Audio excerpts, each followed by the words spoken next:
Stop messing around. Get the winning edge. This is the SportsGrid Radio Network.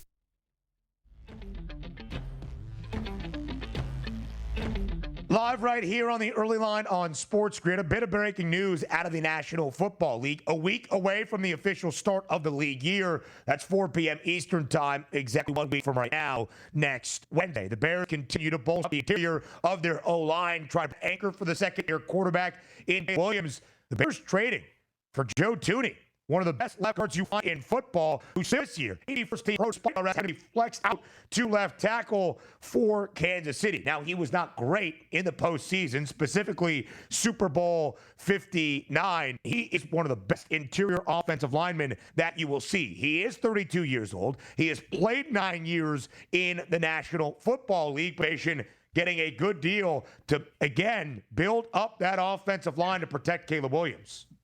They got a lot of money to spend. They're spending money wisely here. Protect your investment at quarterback. Strengthen the offensive line as much as you can. You got wide receivers. You got running backs. Now you just need to get that offensive line in gear and turn them into like a top, not even say, Ben, a top 10 offensive line. Just give me a serviceable offensive line where a new head coach comes in and Ben Johnson says, you know what? I can run my plays here because I can snap a football and have at least 3 to 4 seconds to pass as opposed to hike, oh no, avalanche pass rush coming in. I love this move. Even though Thuney, probably on the back end of his career, a veteran presence on the offensive line that as long as he's not out at left tackle, and by the way, credit him to be like, you know what? We don't have any tackle out here, coach. I'll go from guard to tackle and try to play with some of the best out here, and was serviceable up until the Super Bowl. It's no surprise. What is interesting, though, is we understand that Joe Thuney was a key piece of that Chiefs offensive line that wasn't very good. So maybe, again, the Chiefs know a little bit more, free up some money, keep Trey Smith back there as a guard, and sort of invest in that maybe through the draft as a better play forward than keeping Thuney at a little bit bigger money here. I think it's a win for both franchises here.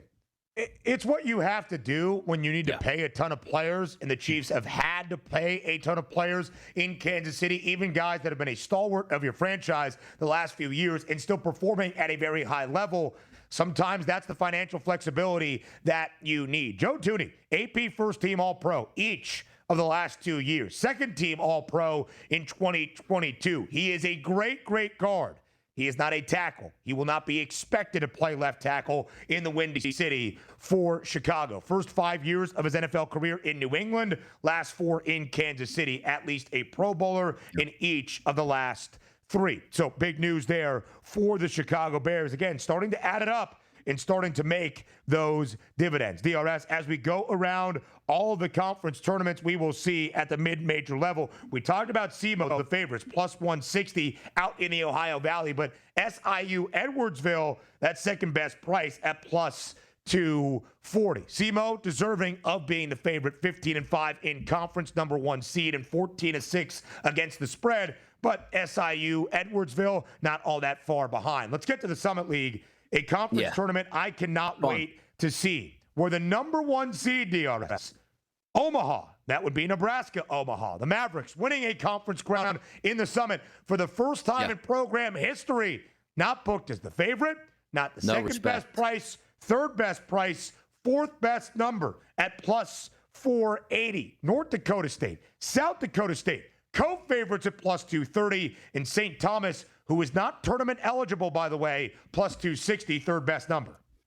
It's pretty crazy when you do look at those price points here for the team coming in with the best overall record. So I immediately go to do a little research. I'm not finding any devastating injuries to guys in the starting lineup that would just knock them out, or 2 or 3 guys that are leaving in the portal or whatever, saying I don't even care about playing in the Summit League Championship here. I just want to get out of town at this point. So I did find that interesting, but also understand this conference, you got flamethrowers from 3-point range. As a team in conference play, Nebraska, Omaha, 40%, 39% for St. Thomas, 38% for North Dakota State, 37% for South Dakota. This is one of those conferences that I love to look at because you just need to get hot from the 3-point line, and that can carry you all the way through. But again, that price point of plus 480 for a team with the most wins in conference play doesn't make all that much sense to me. There's got to be a reasoning behind it, and I can't find it right now.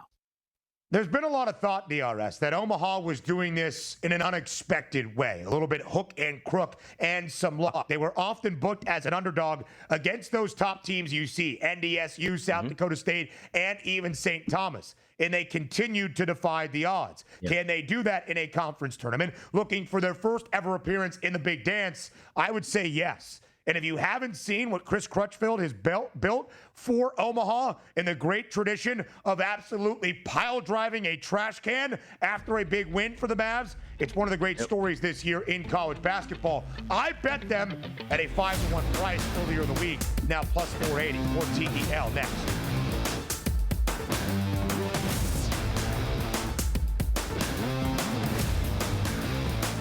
This is sports gaming information you can use. Expert analysis on odds, insights, and strategies you can literally take to the bank.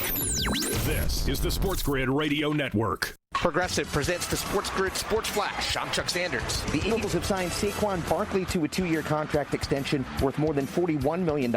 He led the NFL with 2,005 rushing yards while adding 13 touchdowns last season. He also hauled in 33 catches for 278 yards and 3 more touchdowns en route to being named the NFL's Offensive Player of the Year. Edge rusher Max Crosby is hoping that Aaron Rodgers will join the Las Vegas Raiders. The Jets announced on February the 13th that they plan to part ways with him after 2 seasons. The Raiders have lacked consistency at quarterback. They started 3 different passers in 2024 en route to going 4-13. The Vikings won't franchise tag quarterback Sam Darnold. The team wants to continue to work towards a deal that's suitable for both parties. The Jets have released wide receiver Devontae Adams, who was acquired in October from the Raiders for a 3rd-round pick. Bundle auto and home, renters, or condo and save with Progressive. That's the SportsGrid Sports Flash. I'm Chuck Sanders.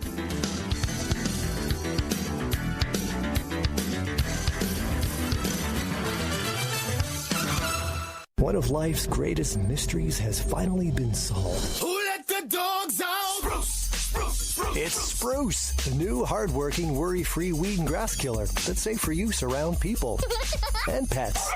When used as directed, spray the leaves for visible results in just 1 hour and dead weeds in just 1 day. You spray, they play. Weeds die by the next day. Find Spruce wherever weed killers are sold. What was that? That is business phone bliss with the Ooma Cloud Phone System. It handles all our voice, video, and messaging needs. You sound very calm. I am. Ooma has everything I need to handle the busy holiday season, like virtual receptionist, call routing, and video conferencing. And it starts at just $19.95 per month per user, plus taxes and fees. Ooma. Nice. Find your business comm at ooma.com/radio. You've heard of smart bombs, smartphones, smart cars, smart watches, and smart glasses. Now you can add smart player, giving you sports gaming strategies and information 24/7. It's smarter to be on SportsGrid. This is the SportsGrid Radio Network.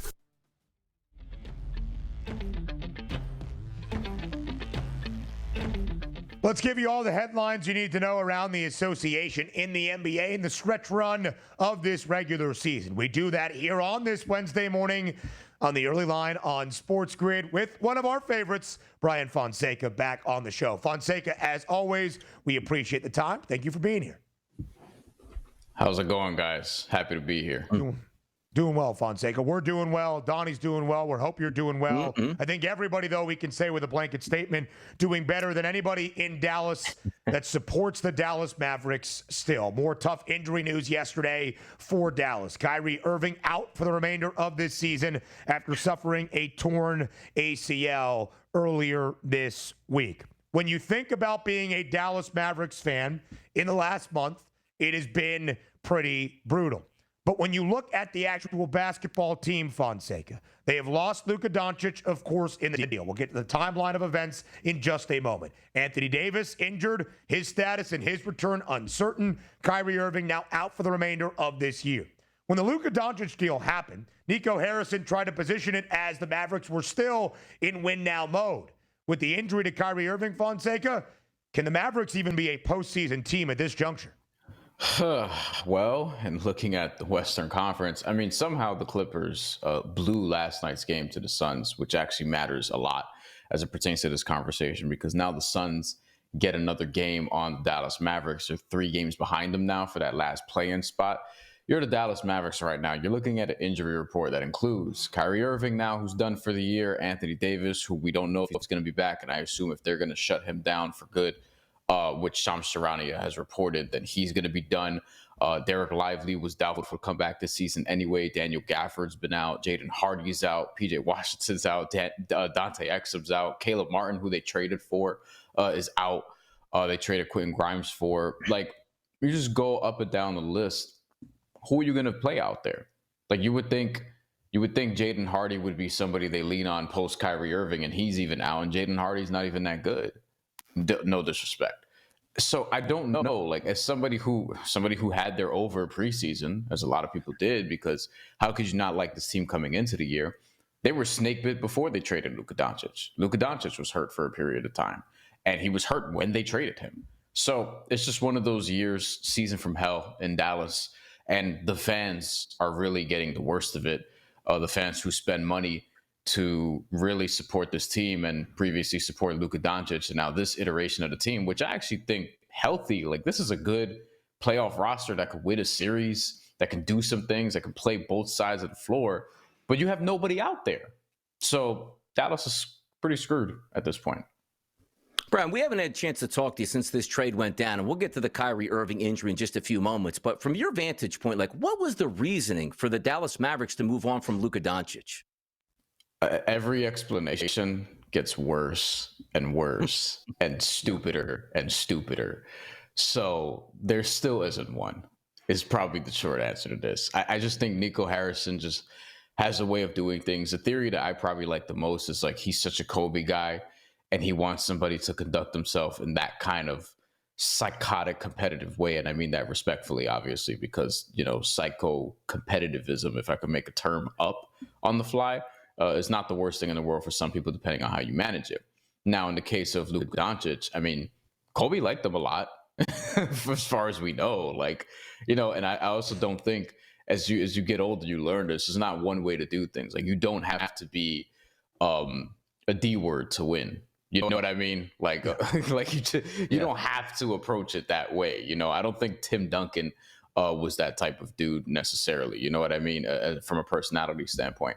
And Luka Doncic appears to be a little easier going, but he also is a psycho competitor in a different way. Like, you've seen it in postseason moments. And to want to trade him after leading this team to the finals, after they really shouldn't have gone to the finals last year, like, doesn't make any sense. You're talking about you want to win now and win for a sustainable period, and you trade the guy who brought you to winning now and was probably going to win with you for a sustainable period to a team that's second in the West. And honestly, if you have Laker futures right now, I don't hate it at all. At all. I think this team could probably make the conference finals, because look at who they added at the trade deadline, on top of having LeBron James and Austin Reeves when he gets back from injury. He's killing my fantasy team right now. But anyway.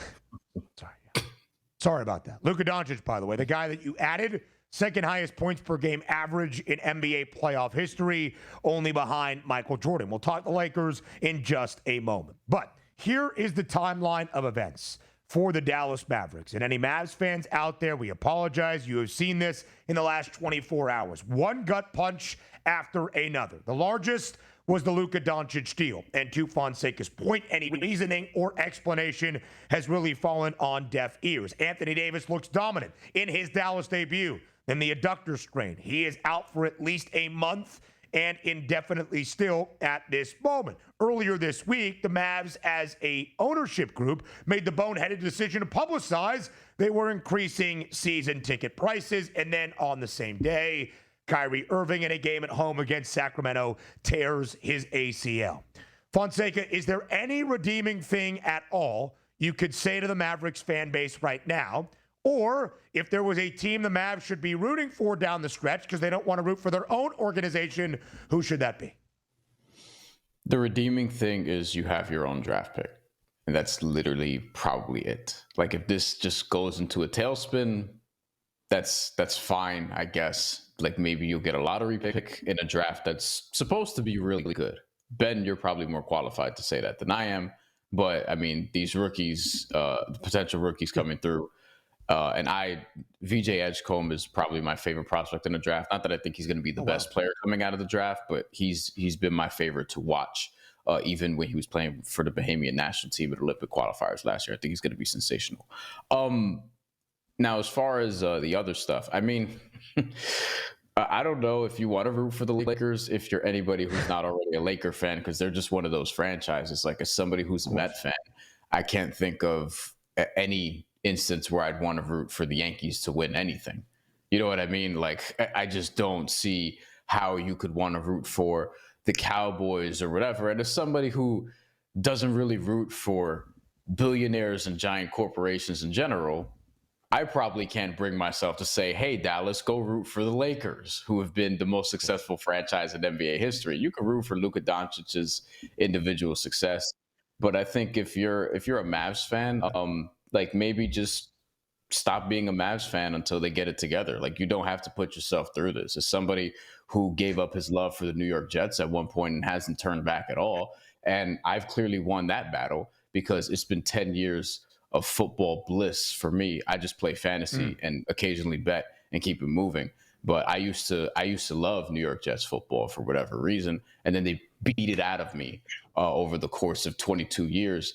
And since 2016, I've been sober. So Dallas Mavericks fans, I don't think you need to put yourself through the same thing. I think you can sober up. And if you don't want to root for this organization, don't.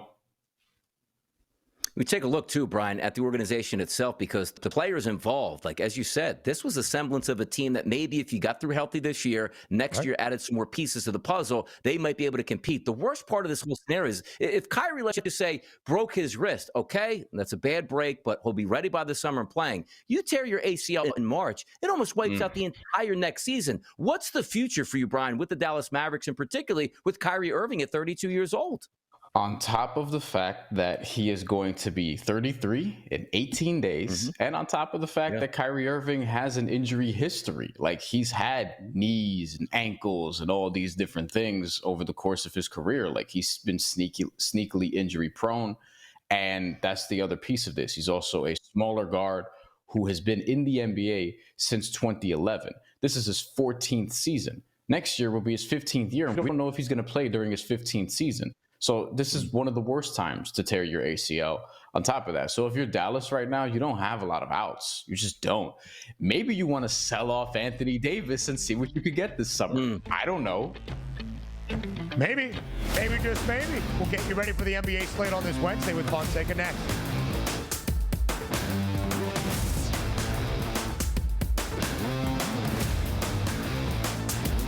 If you're sick, see a doctor. If your car won't run, go to a mechanic. If you want the winning edge, keep it here.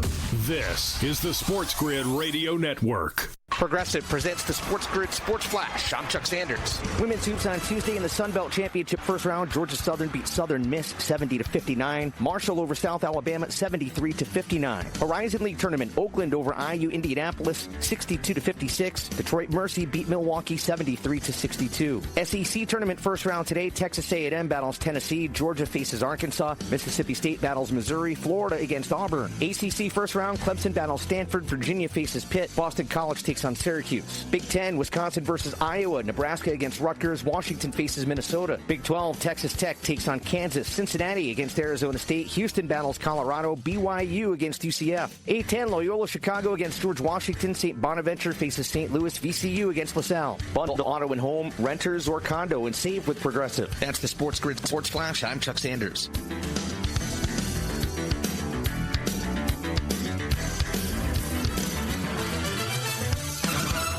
Coverage varies by plan. View contracts and exclusions at endurancewarranty.com. Auto repair bills are through the roof. $3,000 to replace the transmission. $4,000 for a blown engine. And if your manufacturer's warranty is expired, you'll have to cover it all out of pocket. You need an Endurance Auto Protection Plan. No matter what the mileage, if your car is under 20 years old, Endurance can get you covered on the engine, electrical system, transmission, AC, drivetrain, and more. Endurance has plans for any budget. Repairs can be done at the certified mechanic of your choice, and they're paid directly with no middleman. Plans cover 24/7 roadside assistance, towing, battery jumps, fuel deliveries, tire changes, lockout services, and a 30-day money-back guarantee. Act now and get our elite benefits, including complete tire care and key fob replacement. A $2,000 value at no extra cost. With Endurance, you could never pay for covered auto repairs again, so call now for your free quote. Call 800-380-9012. 800-380-9012. Again, that's 800-380-9012.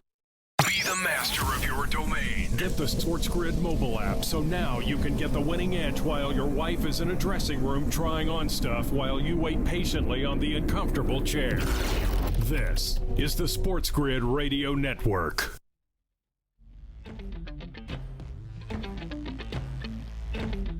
Once again, something we have said often this NBA season, the Cleveland Cavaliers have the longest active win streak around the association. A 22-point win last night in Chicago over the Bulls. Cleveland covering as a 13-point road favorite. Now make it 11 victories in a row for the Cavaliers, the NBA's best team with the best overall record at 51-10. Second leg of a back-to-back, but not the longest trip back to the land where they will host the Miami Heat tonight. Fonseca, 10.5-point spread in favor of Cleveland. Total now standing at 225. The Cavs hoping for their 12th consecutive win. Can Miami make it a game tonight in Cleveland? I mean, I'd like to know who's going to play for the Heat, first of all. Evan Mobley sat the first leg of this back-to-back that Cleveland is on, so we're expecting to see him tonight.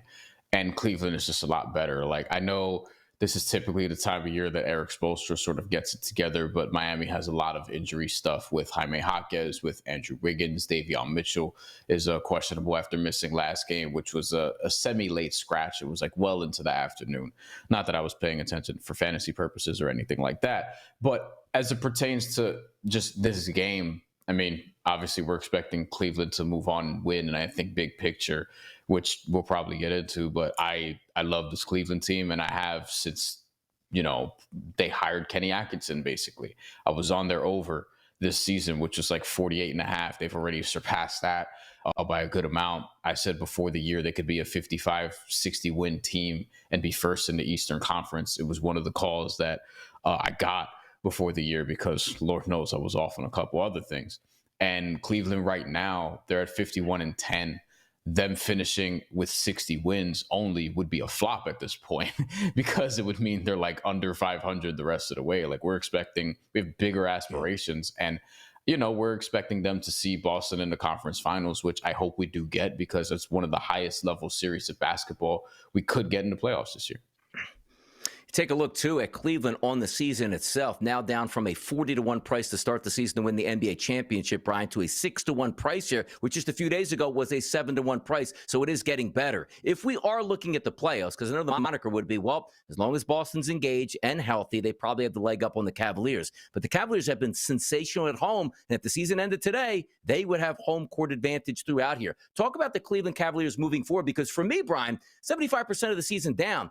This isn't a fluke season. Like, I truly believe they are the best team in the NBA, but a lot of people not pricing them as the best team in the NBA. What's your thoughts on that? They're the best offense, which I kind of expected with Kenny Atkinson. Like, seeing what Kenny Atkinson was able to do with the Nets up here close, and those were teams that I covered, like, actually on a day-to-day basis for a few years.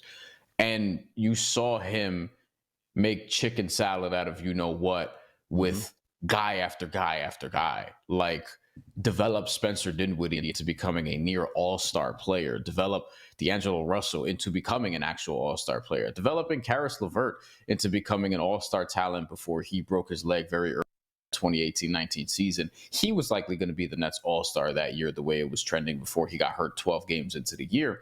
Jared Allen, seeing the early portions of his development and seeing where Jared Allen is now, to the point where, like, he's a guy who could even sit some crunch time lineups in the playoffs. Like, he could sit some fourth quarters because of, matchup things. Like, we've already seen this against the Celtics where they've sort of had to choose and are like, all right, I don't know if we could survive two bigs right now. Let's go to this different look because they have a bunch of closing options. And the thing with the Cavs team for me is they could also defend at a high level. They're seventh in defense, they're first in offense, and they have a lot of options. Like, ultimately, I think you need depth to win a championship. It's not just star driven. You need 7-8 players you can trust. You need 6-7 players you can close with, those kind of things.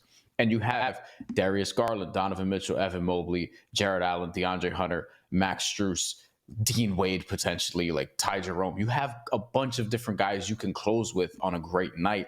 And just looking at the coaching differences between, Kenny Atkinson and, with all due respect, J.B. Bickerstaff, like, this is just a decision they had to make. They had a good coach before, but now they have a great one. This is kind of like some people likened it to Golden State going from Mark Jackson to Steve Kerr. I feel like maybe this isn't as dramatic because then we saw what the Warriors did after. But at the same time, I think Kenny Atkinson was the right man for the job. The DeAndre Hunter trade was great. And I think they're legit. Like, they can give, obviously, Boston a lot of problems. And I think I would favor them to beat everyone in a playoff series in the Eastern Conference outside of Boston, just because of Boston's pedigree. But assuming they get home court, which it looks like they will, I may like the Cavs in that series too. 8-game advantage with just about 20 games left. That would be insurmountable in most spots for the Celtics to catch Cleveland if Cleveland falters. And as we have seen here, 11 straight wins and 51 overall. The Cavs have not stumbled. 2 teams at the 50-win benchmark in the NBA. In fact, just 2 teams more than 43 wins. Cleveland, best record, 51-10. And the Oklahoma City Thunder, the 1 seed in the Western Conference at 50-11. The 4 seed out west, currently the Memphis Grizzlies, riding a 3-game skid. Memphis at home tonight, Fonseca, 9-point home dog against the West Best in OKC. Total now at 250. A lot of offense expected in the grind city. How do you break down the matchup between the Thunder and the Grizz? Memphis just had a 250 with the Hawks the other day, and I think that went over also. I mean, Memphis plays at a top 2 pace in the NBA. And the thing with them is, in this particular matchup, like, we're not going to see Jaren Jackson Jr. because he's week to week now. So that's not great for somebody who's had an injury history. Also, for futures bettors, sort of clears the decks for Evan Mobley to really take a stranglehold on Defensive Player of the Year. NBA-wise for the rest of the season. And then John Morant's questionable, Santi Aldama's questionable. Like, there's just a lot of injury questions with this Memphis team that Oklahoma City's obviously going to take advantage of. The problem I have with the over-under is if this gets out of hand, Memphis just doesn't score enough, and Oklahoma City's awesome defensively. Like, we might not get to that 250. And I was looking at Oklahoma City's total team over-under, which that was at 130, and I was like, man, I think they'll score, but 130 feels like a lot, but it's entirely possible. So, I like Oklahoma City also. I in the Western Conference right now, everyone's sort of fighting for second place in the regular season, but man, in the playoffs, they still have to prove some things to us, which we can get to at another time. But they're young, but they're also really good, have a lot of upside, but we'll see. Brian Fonseca, we appreciate the time and insight. Always some NFL draft news next.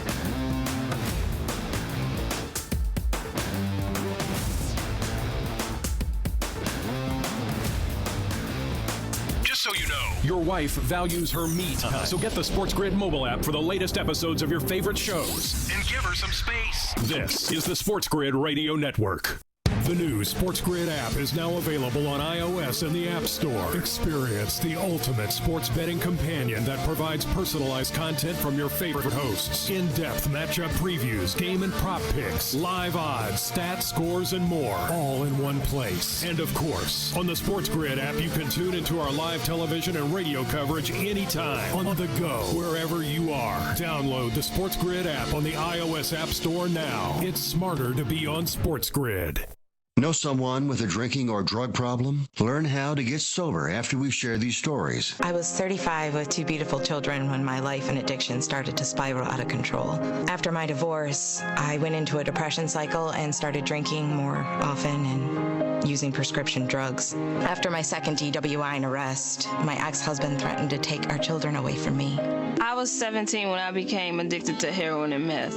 I thought I could quit on my own, but I couldn't. It hit me when I was arrested. Get sober now. Your private insurance may cover costs and we'll get you here. It's simple. Just call Elite Rehab Placement right now. Please, don't wait. Your life matters to us. 800-959-6348. 800-959-6348. 800-959-6348. Call right now before it's too late. That's 800-959-6348.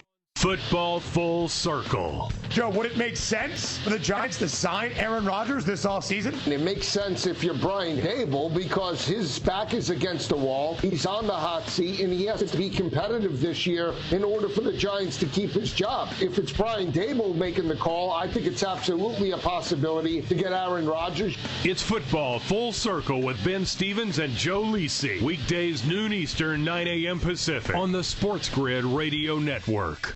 Opinions. Everybody's got one. You know the rest. The trick is finding one that's actually backed up by expert analysis and accurate information. The word is trust. And we've got plenty of it to go around. Get the winning edge. This is the SportsGrid Radio Network.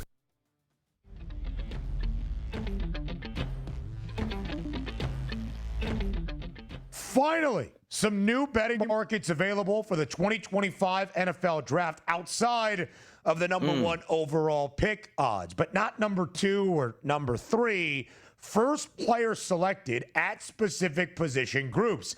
Donnie is thrilled. He has been waiting with bated breath for these new draft markets to become available. He is ready to go. By the way, the updated number on Cam Ward after Combine Week in Indianapolis to be that first overall pick, minus 280. Doesn't have to be the Titans selecting Miami's Cam Ward first overall. Could be anybody, as we continue to see speculation of QB-needy teams maybe making their way up the draft board, looking at you, New York Giants. But, Donnie, first player selected at various positions around the game of football. Let's start with the first running back off the board in the 2025 NFL Draft.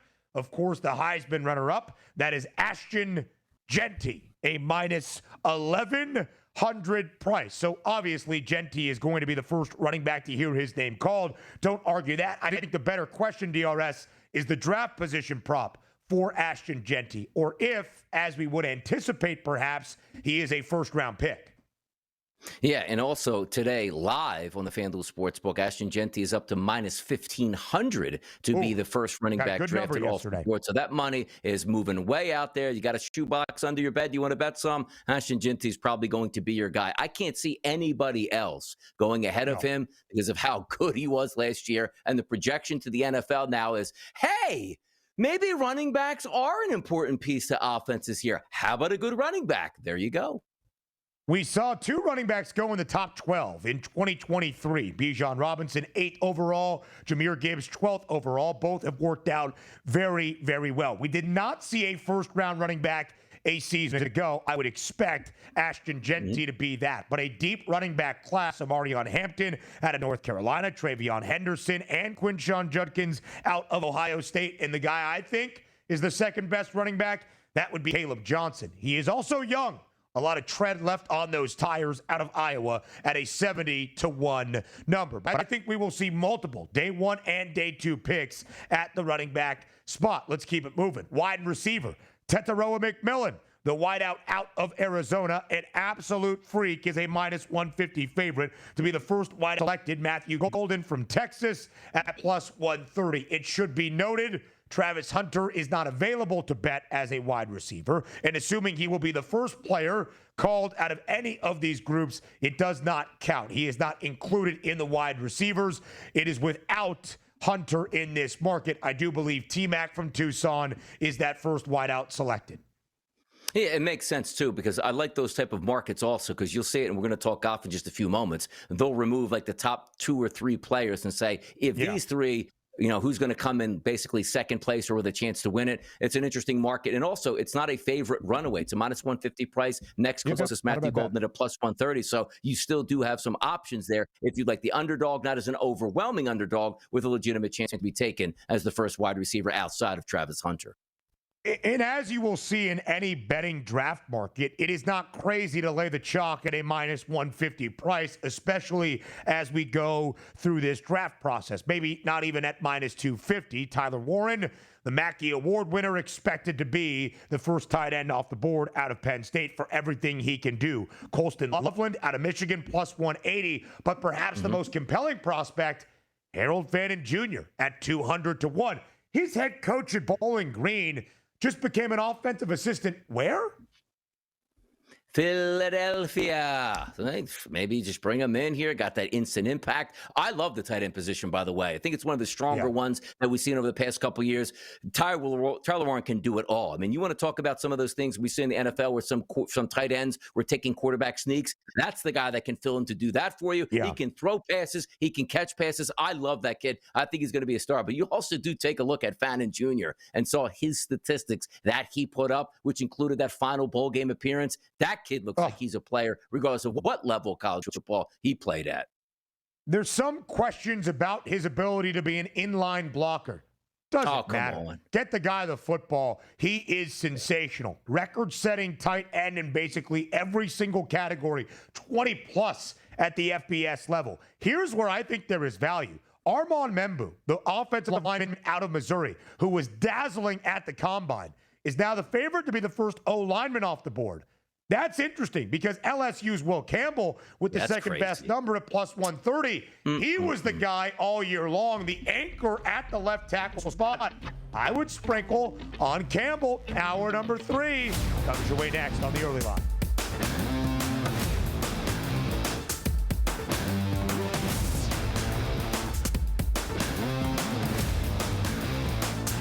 You found it. The answer. The plan. The place to help you hear more of this. But we just call it the winning edge. This is the SportsGrid Radio Network. Progressive presents the SportsGrid Sports Flash. I'm Chuck Sanders. Men's college hoops conference tournament action on Tuesday in the first round of the Patriot League Championship. Loyola Maryland beat Lehigh 77-73. Lafayette over Holy Cross 69-68. And the Horizon Oakland beat Green Bay 96-72. Northern Kentucky over Detroit Mercy 99-75. Wright State over IU Indianapolis 98-85. And the Sun Belt Southern Miss beat Coastal Carolina 66-63. In overtime, Louisiana beat Louisiana Monroe 73-69. Men's top 25 last night. Big upset as number 22 Texas A&M beat Auburn 83-72. The number 1 Tigers dropped to 15-2 in the SEC. In overtime, Texas beat number 25 Mississippi State 87-82. Bundle auto and home, renters or condo, and save with Progressive. That's the SportsGrid Sports Flash. I'm Chuck Sanders.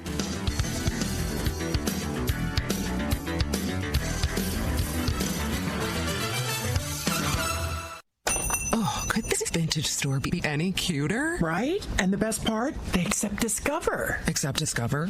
In a little place like this?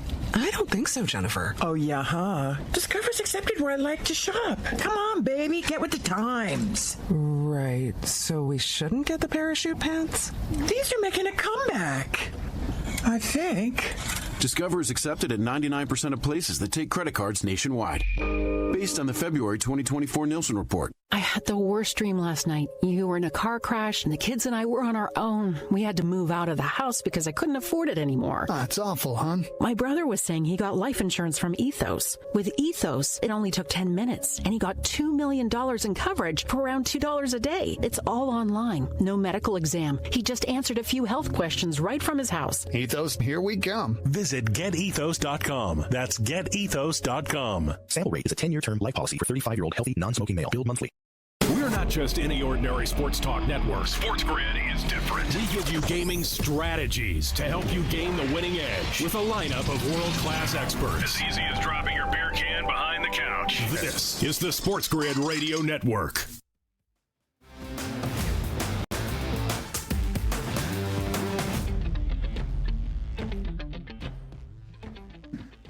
Hour number 3, we welcome you to it live right here on this Wednesday on the early line on SportsGrid. Our third and final hour, but still plenty to break down. A big college basketball slate on this Wednesday with 4 more conference tournaments on the men's side getting involved. In DRS, all of the Power 4 conferences in women's college hoops. That would be the Big 10, Big 12, ACC, and SEC start today. The Big East, technically a high major conference in college basketball. They begin play in their women's tourney later this week. But we've got games at 11 a.m. Eastern, including 18th ranked Tennessee in their opening game in the SEC women's tournament. So much good college basketball action on this Wednesday. Some NBA games to break down, 8-game slate, and we'll check in on the PGA Tour's Florida Swing now at Bay Hill for one of the signature events each and every season on the PGA Tour, the Arnold Palmer Invitational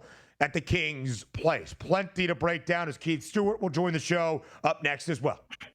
Yeah, stars are out there. That's what we like in golf. Put as many as you can out there. We'll see if we can bet them, root them in, cheer them in, and also that rite of passage in spring. That Florida swing comes around a time where it's cold up here in the Northeast, where you sort of get that taste of what's to come in the spring. And then, of course, the Masters is going to be up on the horizon. Women's college basketball is going to be interesting this year because for me, most people involved, because Caitlin Clark, a lot of rivalries between them and LSU and, you know, the great basketball teams of South Carolina moving forward. I think they'll still get some pretty good exposure once the tournament actually comes. But for me, of course, we're focused so much on the men's side here, where maybe that eye for the women's game, not really approaching huge status points until maybe the Final Four this year when we were a little bit more enthralled earlier on in the process. But let's see what those ratings are, the post-Caitlin Clark effect in women's college basketball.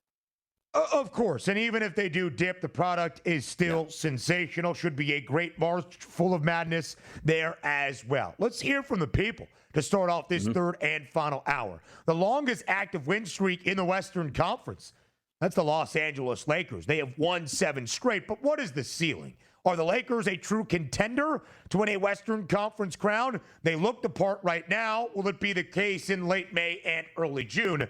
Basically, that was the question for everybody out there in Fade the Public.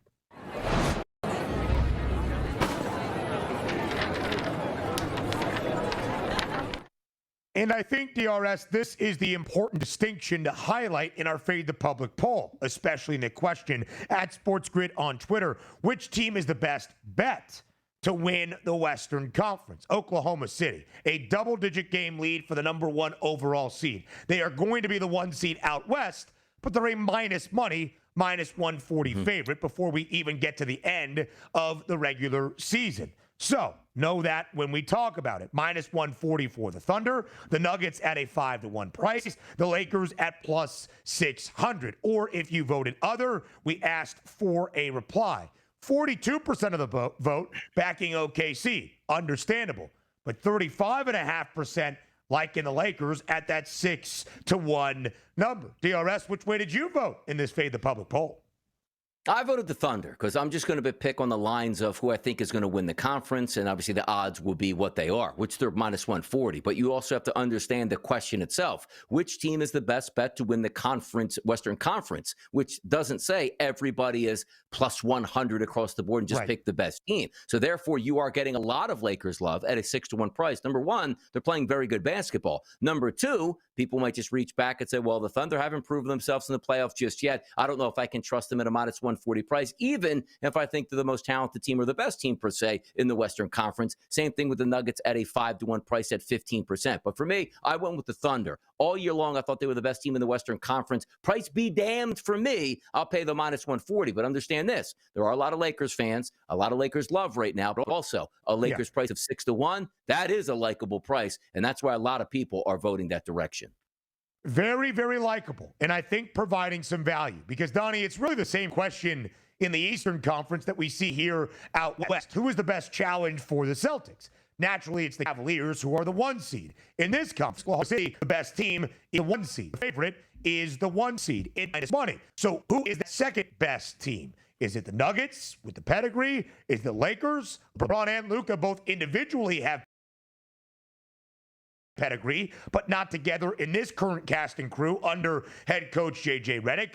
Could it be the Warriors as well? For me, I voted for the Lakers. 2 reasons why. 1, I love the way they are playing right now, and now in that second spot in the Western Conference, seemingly controlling a very favorable path to that Western Conference Finals. Although the 3 seed is the Nuggets, who have a slightly better price, and Denver has had LA's number in the postseason here as of late. Outside of that, though, DRS, I also bet on the Lakers after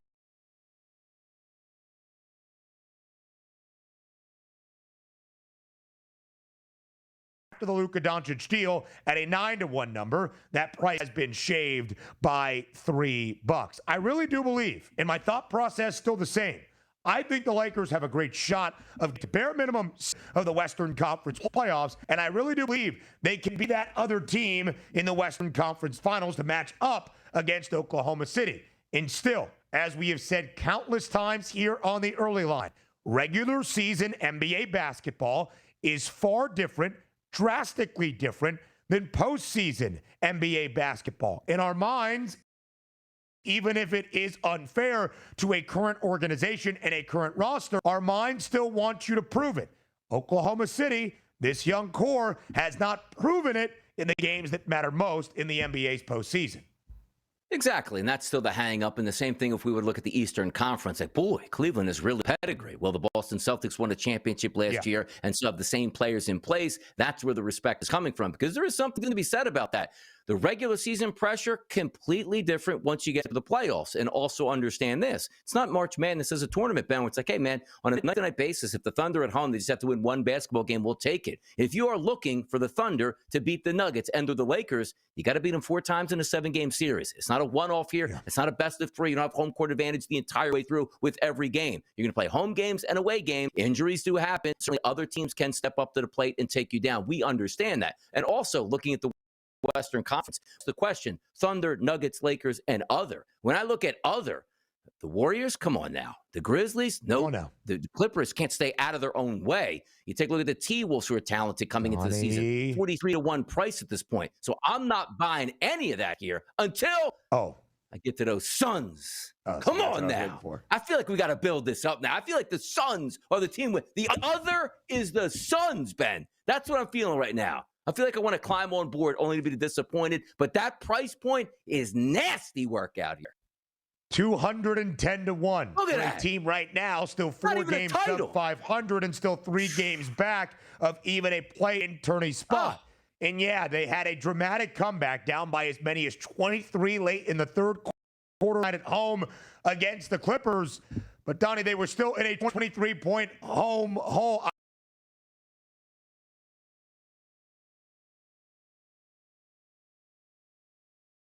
I can't buy in to Phoenix whatsoever. I will say this, though. The Lakers now, with that 7-game win streak, a half game in front of the Nuggets for the 2 spot. Denver is the 3 seed. These two teams will end out their regular season set against one another. They have split the first 2 matchups. They will play each other twice in the next 2 weeks. Next Friday, 2 weeks from today. Really big games coming our way between the Nuggets and the Lakers that could determine some of that playoff positioning. Donnie, are you not buying in at all to Golden State?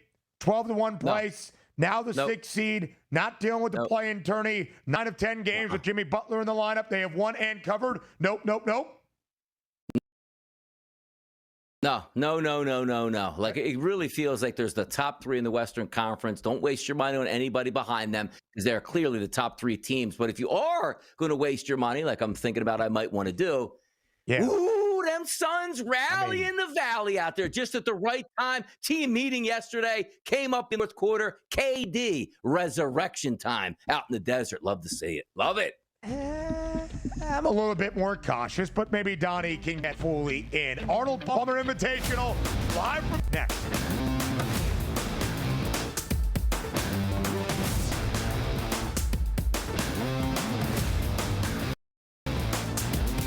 We never stop giving you the edge. Sports gaming strategies and information 24/7. As a matter of fact, we don't have a life. This is Radio Network.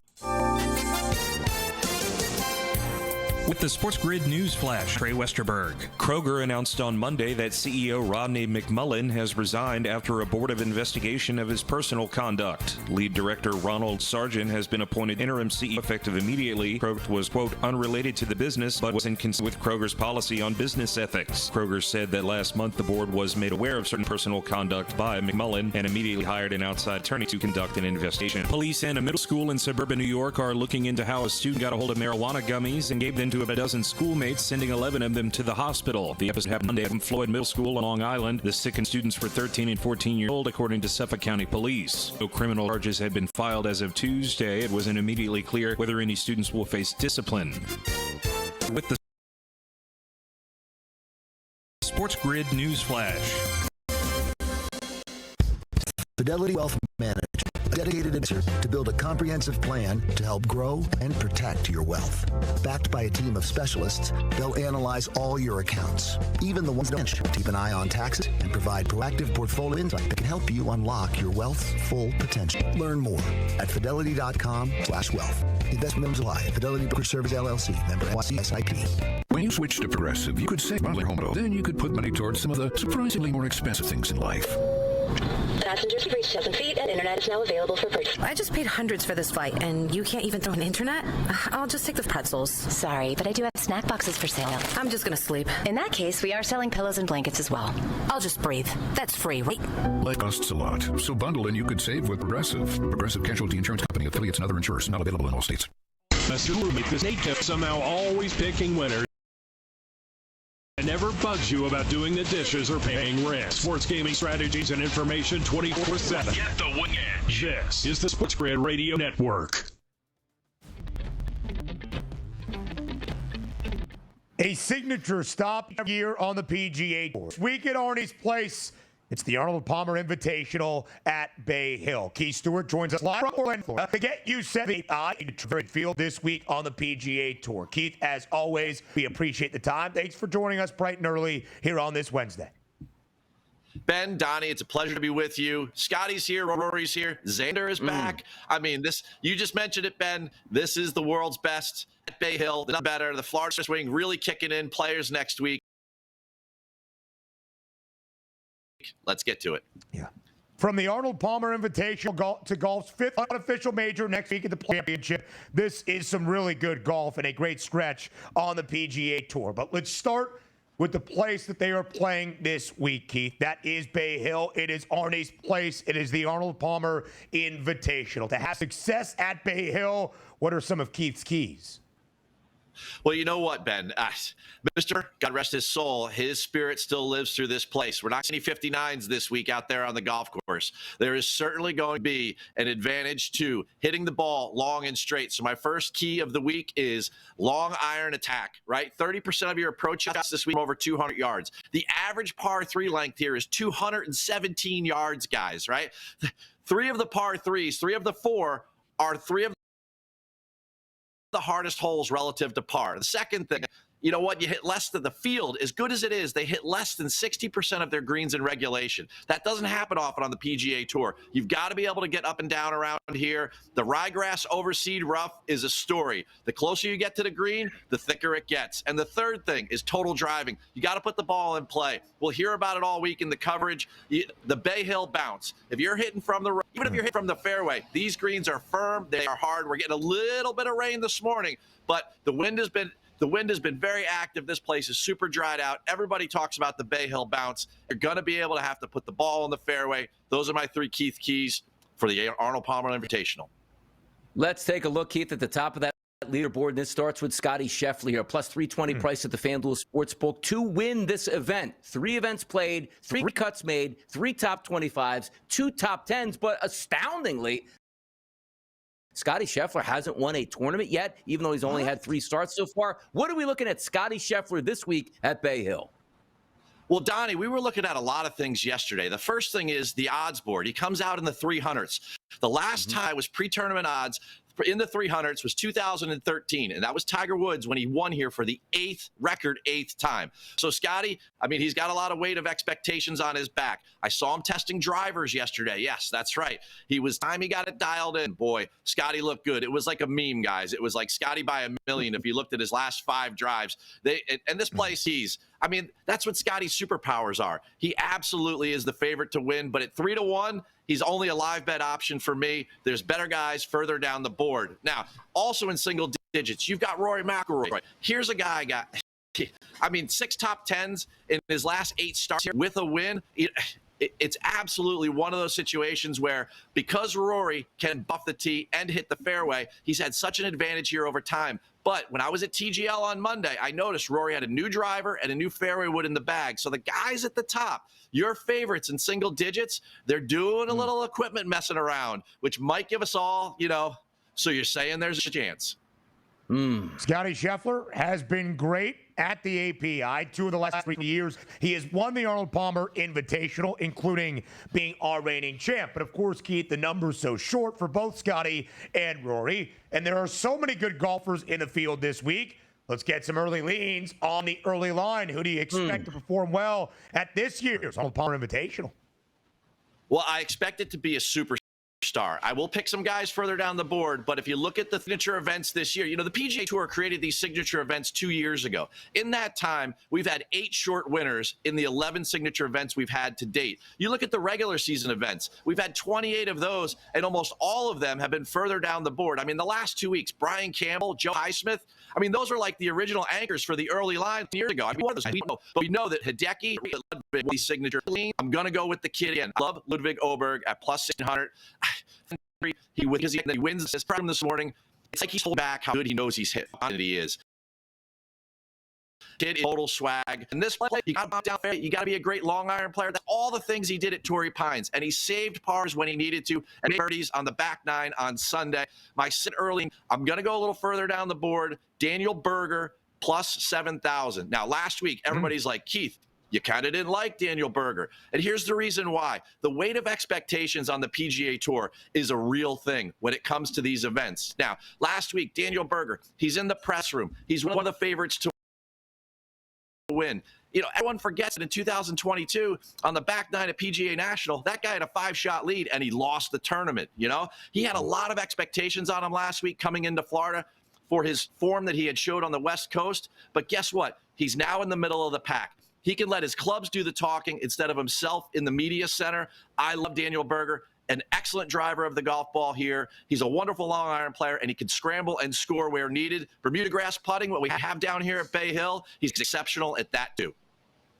It's Florida at this time of the year. Golf tournaments are won on Sundays with a particular individual that likes to wear red. When is the reappearance of Tiger Woods expected on the PGA Tour? Come on, give it to us, Keith. Well, Donnie, I know. I have high expectations for the players next week. But last night, the media said, was actually, hey, Tiger, what's next week in Sawgrass? And he said, you know what? I'm really enjoying practicing right now. So either he's playing coy, which Tiger always does, or we will see him in about 35 days down there at the Masters. But I'm not optimistic for next week. I think Tiger, he's going to, his TGL record isn't strong. And if you ask me, he's going to need some practice before Magnolia Lane. Yeah, he certainly is. And he will never enter a golf tournament if he truly does not believe he can win it, which might seem far off, but that is the opinion always of Eldrick. Keith Stewart, we appreciate the time as always. Enjoy the week at Bay Hill in the Arnold Palmer Invitational. Thank you for the insight. Get set for an 8-game slate around the NBA. Up next.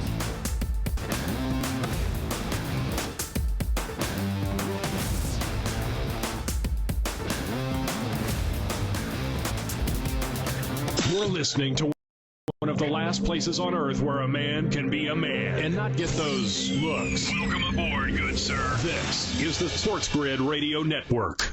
The SportsGrid Radio Network presents This Date in Sports History. In 1966, player reps elect Marvin Miller as executive director of the Major League Baseball Players Association. In 1968, Miller created a collective bargaining agreement, but its biggest impact was the birth of free agency, opening the door for million-dollar contracts like Catfish Hunter in 1974. To be a Yankee is a thrill. I always wanted to be here in New York and play.